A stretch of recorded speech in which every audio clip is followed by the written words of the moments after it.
I don't normally like doing these kinds of videos, but I keep getting asked what the current situation is regarding graphics cards, and we keep kind of checking periodically, well, more like quarterly, on what the outlook looks like regarding graphics cards. And this time we have some good news, we also have some bad news.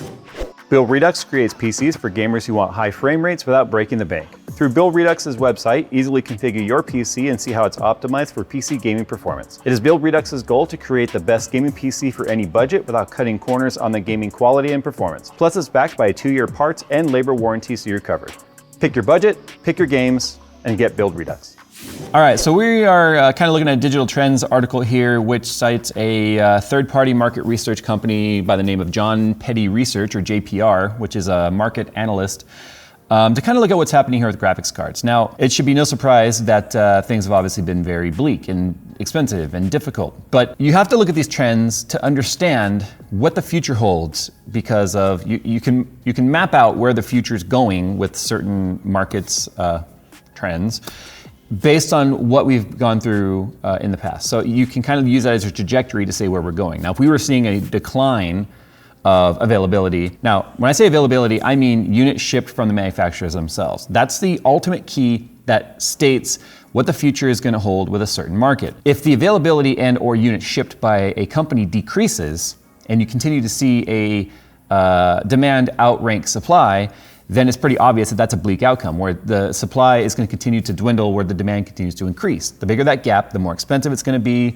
the more opportunity there is for scalpers, the longer the problem is going to continue. The good news here is that in 2021, between Q4 of 2020, when the cards actually launched, and Q4 2021, we've actually seen a 26% increase in production of graphics cards. Now, there's no surprise there. NVIDIA and AMD/TSMC have announced that they were turning on every single machine they possibly could in terms of the manufacturing beast to try and meet demand. Now, obviously, the demand exceeds the extra 26% of production that they've done, otherwise we would see things normalize. Now in 2021 alone, there were 12.7 million graphics cards sold. There's no way of really knowing how many of those actually made their way into the hands of consumers that are looking to, buy a single graphics card, upgrade a computer or two, and then be done for the next few years of whatever their particular upgrade cycle is, versus those that made it into mining rigs, which are going to continue to grab as many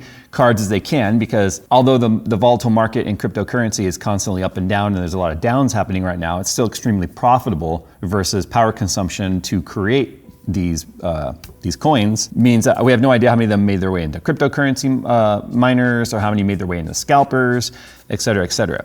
But at least there are 12.7 million cards out there in 2021 that are potentially not going to be needing to be purchased as supply continues to be fulfilled and replenished. Again, if I had to make a guess on that, I would say half of those actually made their way into the consumers that are looking for their 3 to 5 year upgrade cycle. Now, the nice thing is over the last year, from Q4 2020 to 2021, we've seen a continuous quarter-on-quarter increase in supply. Now, supply, again, references the materials that are making their way from the manufacturers to the consumers. Now, it's interesting because people still go, well, if they're making more cards, why the heck are we not seeing them on shelves and stuff? And I've already explained why. That's because of how many of them are, and I've done this in previous videos, and I've called this out. AIBs will deny that they're doing this. They are absolutely doing this, regardless of whether or not they admit it. Selling direct to those that want to bulk buy, because they want to get X amount of cards for their mining farms, or even somehow get involved in the scalping themselves. It's funny because NVIDIA actually posted, and I have the exact figure here in front of me, their biggest profit ever in 2021. So it begs the question, if the manufacturers are not involved in the price gouging, how are they seeing bigger profits than ever? Now, you might say, well, Jay, you just said they made 26% extra graphics cards, in terms of production between AMD and NVIDIA. Well, NVIDIA posted a 61% increase in revenue. 26% extra of card manufacturing can't equate to 61% extra revenue unless there's a price increase in there as well somewhere. Now, I don't know how much of that revenue, it's not really broken out because this is part of the earnings report. You can go and find this information, but how much of that's versus their deep learning / AI type of revenue, how much of that is specifically regarding their deep learning server racks and stuff that they sell to universities and other scientists that are using AI. So it's one of those things where it's hard to say, whether or not things actually are more expensive prior to ever getting their ways to the AIB. But I don't think it would be unreasonable to believe that a company that is for profit, whether it be AMD or NVIDIA or Intel or TSMC or heck, MSI or ASRock or any of these other companies that are, Zotac, EVGA, all of them I'm sure have increased prices across the board because that's the way the market works. Now the good news I mentioned here is that they're able to create more graphics cards. 26% extra graphics cards popped out of thin air, at least when it comes to their current manufacturing. This is without extra manufacturing centers brought online. They're still in production phase of building the new production centers. The bad news here is that NVIDIA themselves have predicted that they continue to see the shortage persist through all of 2022. I made this exact video at the end of 2020 saying they predicted that it was going to persist through at least 2021. Now Jensen himself is saying the shortage is expected to continue through all of 2022. Now that brings us to an interesting point here where if you've been trying to get your 30 series card, you haven't been able to get one. Now you're talking about availability for 30 series sucking all the way up into the predicted launch of 40 series or whatever they're going to call it. So the question is, should you continue to hold out for your 30 series cards, or should you try to get your hands on whatever the next generation is going to be? If we look at the generational launch cycle between AMD and NVIDIA, sometime in 2022, if this were a normal market, would say a new graphics card is coming, because NVIDIA tends to stick to that 18-month to 2-year cycle on their family launches. So my first bit of advice regarding this would be the same thing I kind of said regarding if you had a 20 series card and you wanted to get your hands on 30 series. Although hindsight being 2020, we had no way of knowing that the shortages were going to continue like they were, that inflation was going to be the highest ever on record, and that we were going to continue to see cryptocurrencies and scalping be as rampant as it currently is. If you are currently in a queue, whether it be EVGAs or whatever lottery systems are out there. And I mention EVGAs because I still think, based on the reports I get from people telling me what they've gone through to get their graphics card, your best bet is still to be a part of the EVGA's queue, which is first come, first serve. And you've got 20 hours once they email you to say, purchase your card, or it goes to the next person in line, is your best bet to get a graphics card. I would not pull your name from those queues in hopes of getting a 40 series graphics card or whatever it's called. I would hold on to that queue, because even if you were able to get a 30 series card and you want to try and get a 40 series card, the very first folks in line in those queues that end up getting those cards are going to get them to the closest to MSRP that they possibly can. Now, the question is going to be whether or not you can be in both queues. Can you be in a queue for the 30 series card and a queue for a 40 series card, or whatever it's going to be called? I don't know, but let's just face it, people obviously have found ways to work their names into these queues in multiple different ways.